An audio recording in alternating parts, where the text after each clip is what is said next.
Mais uma alegria estar aqui com vocês. Queria compartilhar uma palavra rápida e bem objetiva com vocês. Segundo Reis, capítulo 20. Eu quero ler só um versículo.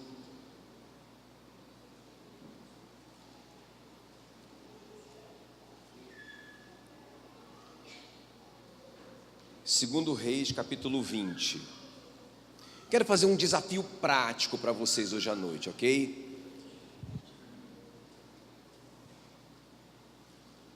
Vamos ler aqui esse versículo e eu vou te explicar esse desafio. Nem considero isso aqui uma pregação, mas eu quero fazer um desafio prático. Diz assim a palavra do Senhor, segundo Reis 20, versículo 1. Naqueles dias, Ezequias, o rei Ezequias, adoeceu de uma enfermidade mortal. Veio ter com ele o profeta Isaías, filho de Amós, e lhe disse: assim diz o Senhor, põe em ordem a tua casa, porque morrerás e não viverás. Eu queria que vocês repetissem isso comigo. Põe em ordem a tua casa. Bem forte agora. Põe em ordem a tua casa. Esse é o nosso tema hoje à noite. Põe em ordem a tua casa. Deixa a sua Bíblia aberta aqui. Curva a sua cabeça, eu quero orar por você. Espírito Santo querido, muito obrigado, Senhor. Eu creio que não foi uma coincidência a gente está passando por aqui. Eu creio nessa oportunidade, nesse privilégio, Senhor, que é compartilhar a tua palavra que está queimando no meu coração a respeito desse tema.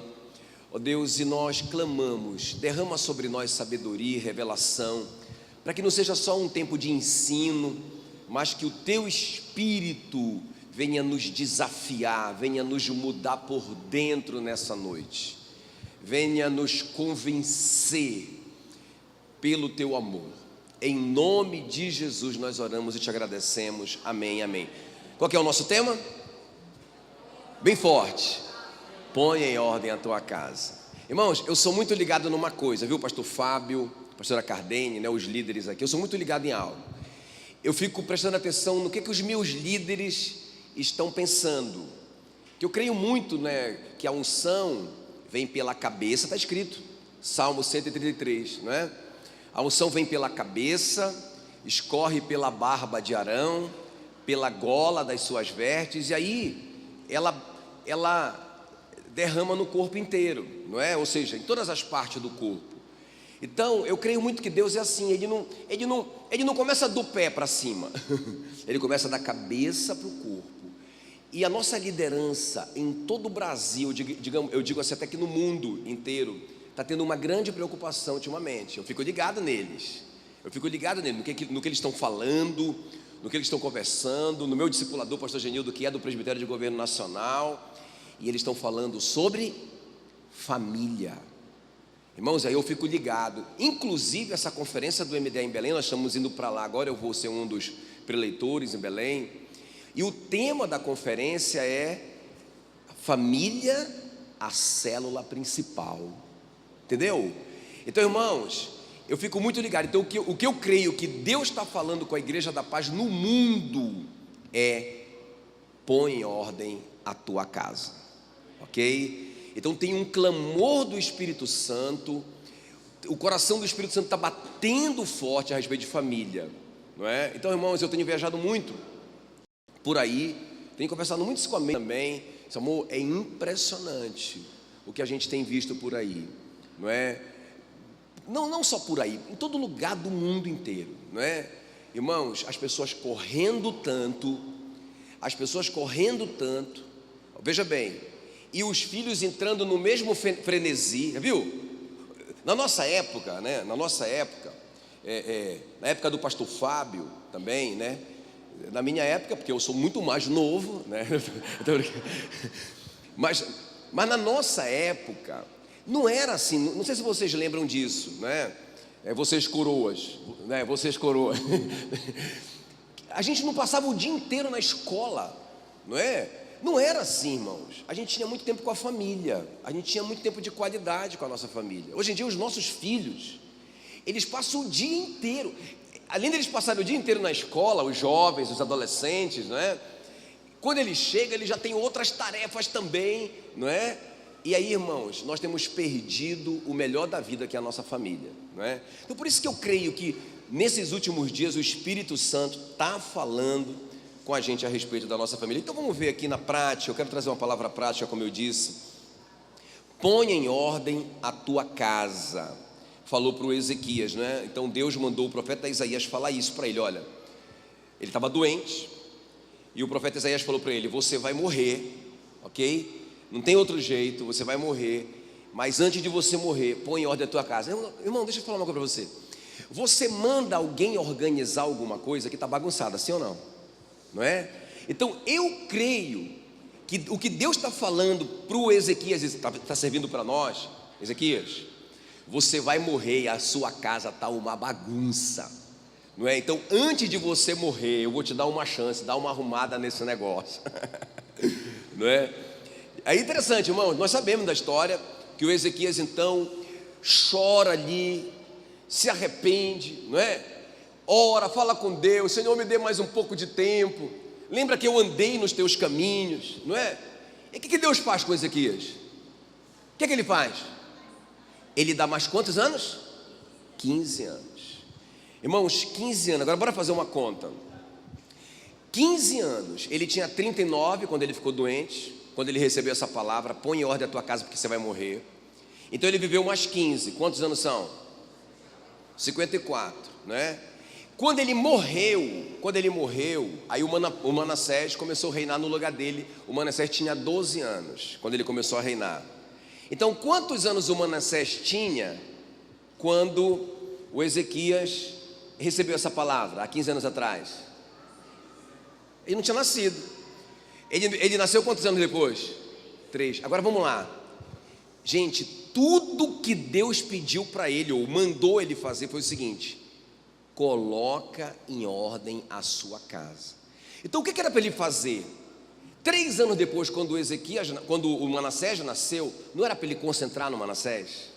Não era para ele pensar assim: rapaz, a minha vida está a minha família está uma bagunça, eu vou investir nesse menino, eu vou treinar esse menino, eu vou gastar mais tempo com ele. O Ezequias estava muito ocupado com o sucesso dele. Ele foi um rei fantástico. A Bíblia diz que ele foi um dos melhores reis, não é? Antes do Josias, que fala que o Josias, depois dele não houve melhor, e nem antes dele. Mas fala do Ezequias que antes dele incluiu Davi, e depois dele não houve rei melhor, não é? Depois o Josias superou o Ezequias, mas ele foi um dos melhores reis de Israel. Ele estava tendo muito sucesso, mas irmãos, mas a casa dele estava bagunçada. Então ele tem essa chance de arrumar a casa dele, ele tem essa chance de treinar o Manassés, mas irmãos, ele falhou. Por que eu sei que ele falhou? Porque o Manassés, quando o Manassés assumiu o trono, parece assim que ele era revoltado com a vida, porque ele foi fazendo assim. O que foi que o papai fez? O papai mandou tirar todos os ídolos do templo, manda colocar de volta. O que mais que o papai fez? Mandou tirar as prostitutas e os prostitutos cultuais do templo, coloca o dobro lá, não é? O que é proibido fazer? É proibido consultar necromante, oferecer sacrifícios humanos.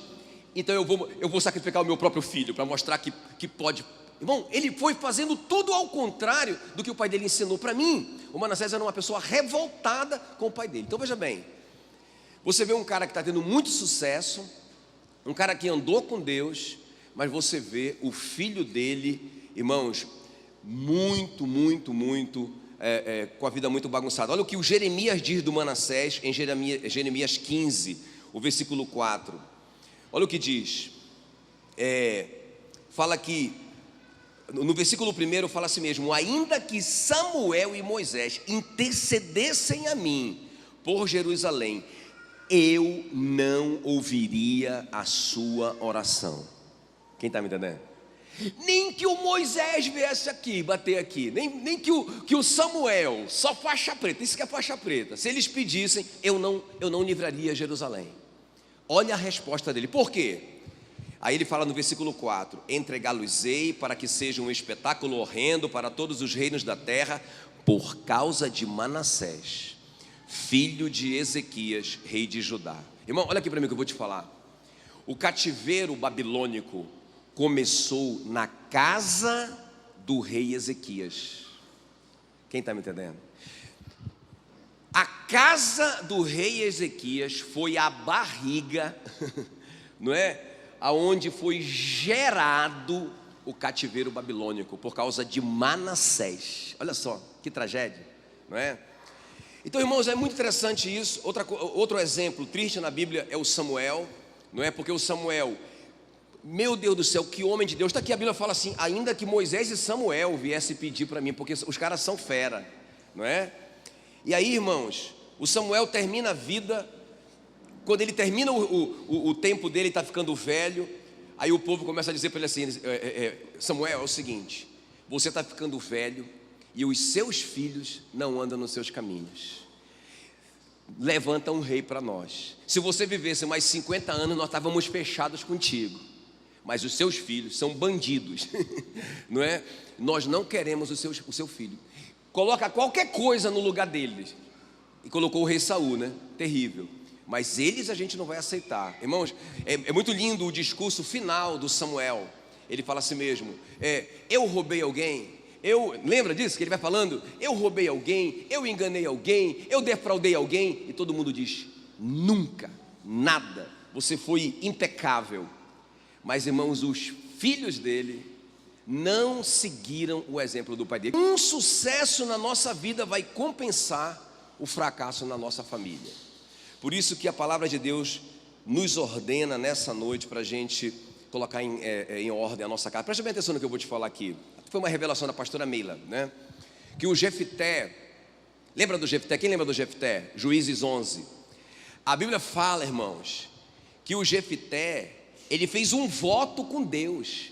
Ele estava indo para a batalha, aí ele fez um voto com Deus. Ele falou assim: Senhor, se o Senhor me der vitória nessa batalha, quando eu voltar vencedor, o primeiro que sair à porta da minha casa para se alegrar comigo, eu o entregarei em holocausto ao Senhor, matarei. Ou seja, importa o meu sucesso. Quem vai sair da minha casa para morrer, eu não estou nem aí. Porque, irmão, pensa bem, se vai sair alguém da casa dele e ele vai sacrificar essa pessoa, eu não creio que ele estava pensando no cachorro dele, né? Até os irmãos brincaram na igreja: maldade. Será que ele estava pensando na sogra? Maldade, eu não concordo com isso, não é? Irmão, não importa quem que ele estava pensando, a pessoa ia sair da casa dele. Quem está me entendendo? Ele ia sacrificar alguém da família dele por causa do sucesso dele. Agora a gente fala assim: puxa vida, mas que absurdo uma coisa dessa. Isso é uma coisa tão terrível para um homem de Deus. Irmãos, deixa eu falar uma coisa: nós temos feito isso na nossa geração. No fundo, o preço do nosso sucesso tem sido a nossa família. Não é verdade? Olha só, irmãos, por isso eu quero te dar fazer um desafio prático hoje aqui. Porque a desculpa que a gente ouve é o seguinte: não, eu não tenho tempo para almoçar com a minha família. Beleza, não tenho tempo para lanchar, para jantar. Eu não tenho tempo para ficar com meus filhos, porque eu trabalho o dia inteiro. Alguém tem que trabalhar nessa casa. Irmão, repensa isso aí. Porque se você não tem nenhum tempo para ficar com a sua família, então você tem que consertar alguma coisa. Porque você concorda comigo que está errado esse negócio? Está errado, não é? Então, irmão, nós precisamos hoje colocar em ordem a nossa casa, porque senão a gente vai ter muito sucesso, a gente vai ganhar muito dinheiro, ou então a gente vai ter muito sucesso ministerial, maravilha, igual o Ezequias, igual o Samuel, igual o Jefté, mas o preço disso pode ser a nossa família. Ok, queridos? Então, muito sério isso daqui. Eu queria te colocar 3 coisas práticas para a gente mudar na nossa casa, ok? Então, a primeira coisa, gente, como é que a gente vai mudar essa história, pastor? Como é que a gente vai fazer com que a nossa família, depois da gente, ela continue a missão, não é? Ela continue a missão, como uma corrida de bastão. Eu corri a minha carreira com Deus, agora eu passo a bola para o João Paulo, né? Aí o João Paulo vai correr agora a dele, aí ele vai passar para pro Jackson Neto. Sugestão de nome pro meu neto. Aí passa pro Jackson Neto, aí ele já pega o bastão aqui, pá, entendeu? E aí ele corre. Irmão, nós estamos numa corrida de bastão. Se eu correr o bastão, eu correr muito. Pensa bem, eu sou uma equipe. Já viu essas equipes de revezamento? Aí eu corro muito, eu sou o cara muito rápido. Aí eu passo para o outro. Parece uma tartaruga, nós vamos perder a corrida. Eu vou perder também, perdi. Eu perdi a corrida. Quem está me entendendo? Então, se os seus filhos não continuarem, você perdeu. Amém, queridos? Então vamos ver na prática aqui, irmão, rapidão. 3 coisas só práticas para a gente fazer na nossa casa, para a gente praticar na nossa casa. Isso aqui eu posso dizer para você: pode praticar em casa, faça em casa, ok? Faça em casa. Então, em primeiro lugar, profetize sobre os seus filhos. Eu sei que todo mundo já faz isso, não é? O pastor Fábio é um homem que acredita, né, nessas palavras de fé. Eu vejo ele falando, ele fala isso, vai dar certo, vai dar certo. Eu estava dizendo para ele: Fábio, eu estou com problema no carro aqui, rapaz, não é? 1h30 da tarde eu estava em Palmas ainda. Ele: fica tranquilo, pastor, vai dar certo, tá? Profetizando, liberando aleluia. Ele profetizou até que eu vou comer o camarão hoje, aleluia. Eu disse para ele: eu recebo, aleluia. Então, a primeira coisa aqui, gente, vamos lá na prática. Você tem tido tempo para liberar a palavra, profetizar sobre os seus filhos? Como que eu vou colocar em ordem a minha casa, pastor? Olha como que é, irmãos, uma prioridade para Deus. Ezequias, você foi um sucesso, maravilha, que lindo, parabéns, meu filho. Mas a sua casa está uma bagunça, vamos arrumar esse negócio, vou te dar uma chance, mais 15 anos. Vamos lá, rapaz, investe na próxima geração, vamos lá. E o cara ainda me falha, meu irmão. O cara ainda pisa na bola, perde a próxima geração. Por causa do filho dele, Judá vai para o cativeiro, porque Deus não ouviu mais oração nenhuma a partir daqui, por causa da maldade, não é? Dessa aberração chamada Manassés. Pensa bem. Não, irmãos, vamos consertar isso aqui. Então, a primeira coisa, vamos profetizar sobre os nossos filhos, não é? O Fábio deve ter compartilhado a palavra do domingo, que passado, né? Que fala, um pedacinho do céu, vocês compartilharam aqui, né? Essa palavra marcou meu coração, porque fala assim, né? Que feliz o homem que teme ao Senhor e anda nos seus caminhos. Ele vai ser bem sucedido em tudo, não é? A sua esposa vai ser como uma videira frutífera no interior da sua casa, e os seus filhos como rebentos da oliveira. Fala de unção, filhos ungidos, olha lá, como os rebentos da oliveira, assentados à sua mesa. Irmão, pega esse pedacinho aqui, ó. Um homem que teme ao Senhor e anda nos seus caminhos, a família dele está assentada à roda. Vamos restaurar esse valor que nós temos perdido, irmãos, de comer juntos. Eu estava conversando com um irmão que eu amo demais na igreja, precioso demais. Aí ele falou: pastor, não dá para mim, sabe por quê? Ó, deixa eu te falar. Eu pego uma filha meio-dia na escola, a minha mulher sai 1h do trabalho, não tem como a gente almoçar junto. Mas por quê? Ele falou: não, eu pego a minha filha e a gente já almoça junto. Aí a minha esposa sai uma e pouco, ela vai e pega o outro filho e eles almoçam juntos. Quando ela chega, eu já estou saindo. O cara é um profissional liberal, que ele pode ajustar, não é? Eu falei: não, meu irmão, não, espera a tua mulher sair daqui a 1h15. Não, mas eu fico com muita fome, pastor. Veja bem, o preço de sentar à roda da mesa com todos os filhos e profetizar ali na mesa, conversar sobre a palavra, liberar a palavra de bênção sobre eles, é uma fome. Eu disse: meu irmão, vamos fazer o seguinte, faz um lanchinho antes, brother, não é? Faz um lanchinho antes, com o teu filho que saiu mais cedo, ou a filha, sei lá, faz um lanchinho antes ali. Filha, vamos esperar, porque nós vamos almoçar com a mamãe, vamos almoçar com todo mundo junto. Aí naquele momento ali, gente, é tão legal, porque a gente pode conversar, não é?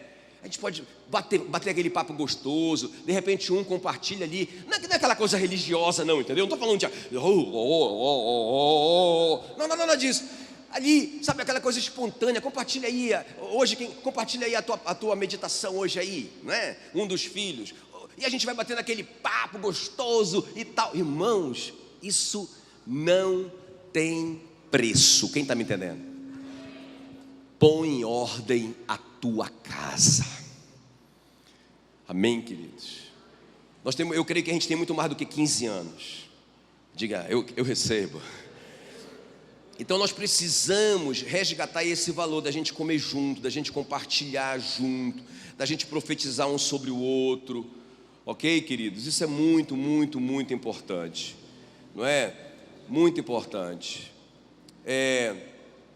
Hoje foi a minha meditação, por sinal. Hoje foi a minha meditação. Isso tocou demais no meu coração. Nem compartilhei ainda com a Meila isso. Eu sempre compartilho a minha meditação com ela, mas hoje quase a gente nem se encontrou. Foi só no carro que a gente se encontrou hoje.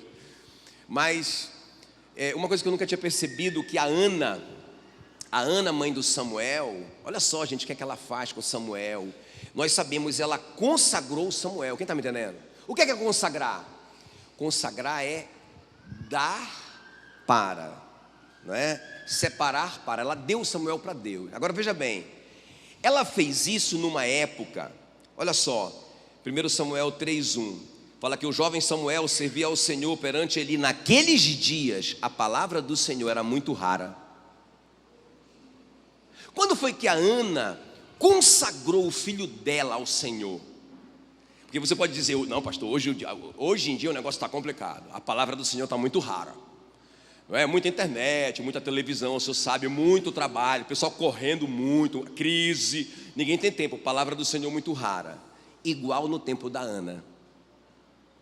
Inclusive os filhos do pastor Eli já estavam desviados. Inclusive os filhos do pastor Eli já tinham se perdido, Eli já tinha perdido a próxima geração. Quem está me entendendo? Não é? Mas a Ana, ela teve essa sacada: eu vou separar os meus filhos. Não é o meu filho a princípio, né? Que ela nem tinha filho. Mas é interessante, se você for ver as palavras que ela libera sobre o Samuel, as profecias que ela libera sobre o Samuel, quando ele nasce, não é? Irmãos, e o Samuel marcou uma geração inteira, não é? Mas ele tinha uma mãe que liberava a palavra sobre ele, uma mãe que o consagrou ao Senhor, uma mãe que cuidou. Irmão, nossos filhos estão tenros agora, eles estão molinhos agora, eles vão se encaixar onde a gente colocar. Escuta o que eu estou te falando. Olha o que eu tenho ouvido esses dias. Pastor Júnior, tenho ouvido assim, ó, não, nós ouvimos isso de alguém madura na fé. Eu ouvi isso, eu fiquei escandalizado. A irmã falou assim: não, a gente tem que deixar a criança livre, a criança que decide se ela quer ou não quer ir para a igreja. Não adianta ela ir forçado. Então ela não quer, ela quer ficar vendo o Fantástico, deixa a criança lá. Ah, é? Mas a minha Bíblia diz que a criança entregue a si mesma será uma vergonha para os seus pais. Onde já se viu um negócio desse, meu irmão? Uma criança me dizer o que é que ela quer, que ela não quer ir para a igreja, e eu vou dizer: tá bom, meu filhinho, quer que eu fique também? Quer que o papai fique também vendo o Fantástico contigo? Não, irmão, esse é o pai banana. Quem está me entendendo? Põe em ordem a tua casa. Põe em ordem a tua casa. Então, primeira coisa é isso, né, irmão? Nós precisamos liberar a palavra sobre a vida dos nossos filhos. Precisamos consagrá-los ao Senhor. Nós precisamos cuidar, porque senão nós vamos perder a próxima geração. Segundo lugar, ok? Mais uma coisa assim bem prática aqui para a gente colocar.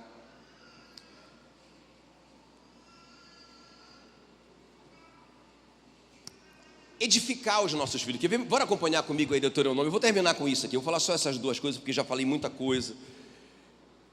Vamos só colocar mais esse texto aqui, Deuteronômio 6, que é uma coisa bem prática para a gente fazer com os nossos filhos, para que a gente não comprometa a próxima geração. Ok? Olha só o que diz Deuteronômio 6, 5.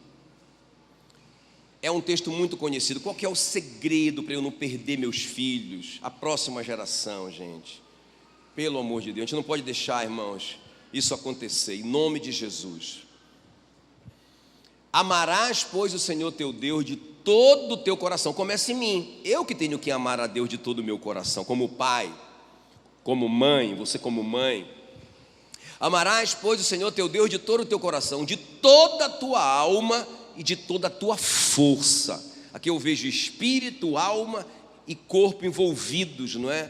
Em servir a Deus. Agora olha só, estas palavras que hoje te ordeno estarão no teu coração. Primeiro tem que estar no seu coração, papai e mamãe. Agora olha só, versículo 7. Tu as inculcarás. O que é inculcar? O que é inculcar? Colocar na cuca, não é? É um trabalho meu. Olha só, irmão, é um trabalho meu colocar na cuca dos meus filhos o que está no meu coração. Tu as inculcarás a teus filhos, dessas palavras, falarás, assentado em tua casa, olha só, andando pelo caminho, ao deitar-te, ao levantar-te, também as atarás como sinal na tua mão, e te serão por frontal entre os olhos, e as escreverás nos umbrais de tua casa e nas tuas portas. Irmão, eu creio que isso está falando de...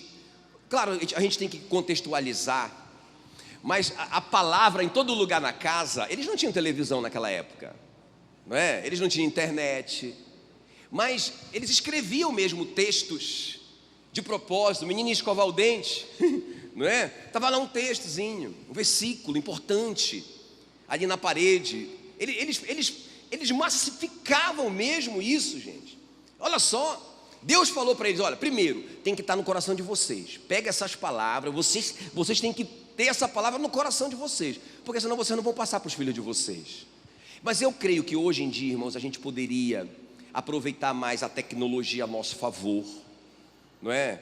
Essa palavra desse final de semana, eu falei muito sobre isso, que, irmãos, metade do tempo a gente passa pensando errado, e a outra metade a gente passa na internet. Não é verdade? Então, muito tempo, e os nossos filhos estão indo no mesmo ritmo. É impressionante. Você vê uma criança pequena, não é? Já sabe, domina o celular de uma maneira fascinante. Que coisa bonitinha, não é, irmão? Mas, irmãos, deixa eu te falar uma coisa. Isso é uma coisa séria. Quando eu estou te falando que o Espírito Santo está despertando uma geração, os nossos pais espirituais, porque o negócio está sério. O negócio está sério. Nós precisamos fazer alguma coisa. Olha só, isso é uma informação, vamos colocar assim, científica. 4% de ingleses professam a fé, essa fé, vamos colocar essa fé evangélica, não é? Essa fé em Jesus, não é? 4% dos ingleses, aonde o avivamento começou. Da Inglaterra partiu o avivamento que pegou toda a Escócia, né? O país de Gales, depois foi para os Estados Unidos, na Rua Azusa, chegou até nós. Tudo começou na Inglaterra. Feras como Charles Spurgeon, não é? Irmãos, nós temos agora um pastor, né? O pastor Lucas, vocês conhecem o pastor Lucas, que está lá na Inglaterra. Irmãos, as igrejas estão sendo vendidas. Igrejas enormes, que só servem para turismo. E igrejas que dentro da igreja tem bar, tem boate. As igrejas alugam seus prédios porque não tem membro. Estamos falando da Inglaterra. Deixa eu te falar uma coisa. Essa geração se perdeu. Irmãos, nos nossos dias, eles já perderam uma geração.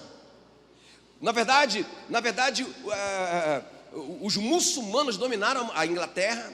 Eles estão comprando tudo na Inglaterra, não é? Irmãos, e o berço do cristianismo, 4% de crentes. Se nós não despertarmos agora, se nós não entendermos que nós estamos perdendo a próxima geração, irmãos, a gente vai caminhar para essa direção. Quem está me entendendo? Então nós precisamos investir, irmãos, em criança. Nós precisamos investir neles. dentro e fora da nossa casa. A igreja precisa entender essa importância da gente fazer um grande investimento, né, Fábio, aqui com o Ministério Infantil que funciona. A gente vê, né, no Ministério Infantil, a gente vê as crianças tudo fascinadas, apaixonadas. Meu Deus do céu, às vezes eles que estão chamando o pai para vir para a igreja. Cadê o teu pai? Não, papai me deixou aí e foi embora, porque ele está muito ocupado hoje, ele não vai poder vir, tia, né? Mas eu vim, quer dizer, olha só. Então, meu querido, fica esse desafio prático aqui nessa noite, para a gente não só liberar a palavra, profetizar, orar pelos nossos filhos como a Ana, consagrá-los, mas também para a gente edificar. E eu só consigo edificar se tiver em mim. Eu só consigo dar o que eu tenho. Amém? Então vamos lá, papai e mamãe, vamos se juntar, vamos reorganizar nossa agenda, vamos voltar ali nossa Bíblia, não é? Vamos trazer nossos pequenos para o nosso meio, porque eles vão fazer o que a gente faz. Irmão, se vocês passam o dia inteiro, não é o dia inteiro, mas as folgas de vocês diante da televisão, é isso que eles vão aprender. Então, para eles, é isso que vai ser o normal.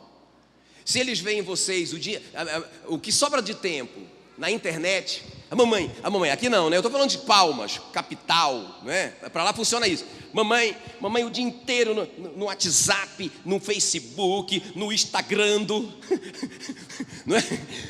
O dia inteiro. Aí a menininha vai no mesmo nível. Mamãe não tem Bíblia, mamãe não tem vida de oração. Aí depois, irmãos, a culpa da falta de vida é da igreja. Porque a igreja está muito fria. Eu estou sentindo assim uma frieza, né? Acho que é isso, que louvor muito frio. Irmão, o avivamento começa em mim, quem está me entendendo? Porque quando Jesus, pelo caminho, compartilhava a palavra, a Bíblia diz que os discípulos sentiam o coração arder. Entende? Não estava tendo nenhuma reunião pentecostal e tal, e os caras caindo no chão, nada. Jesus ia compartilhando a palavra, andando do lado deles, falando sobre os livros dos profetas, e os caras, o coração do cara ardendo. Você sentiu o que eu senti? Quando ele falava a palavra, você sentiu o seu coração arder? Eu também senti. Isso que é avivamento. Não existe avivamento sem reabibliamento. Amém, queridos? Então a gente tem que colocar os nossos filhos nesse avivamento junto conosco, em nome de Jesus. Não podemos perder a próxima geração em nome de Jesus. Amém? Vamos ficar em pé, eu quero orar por você.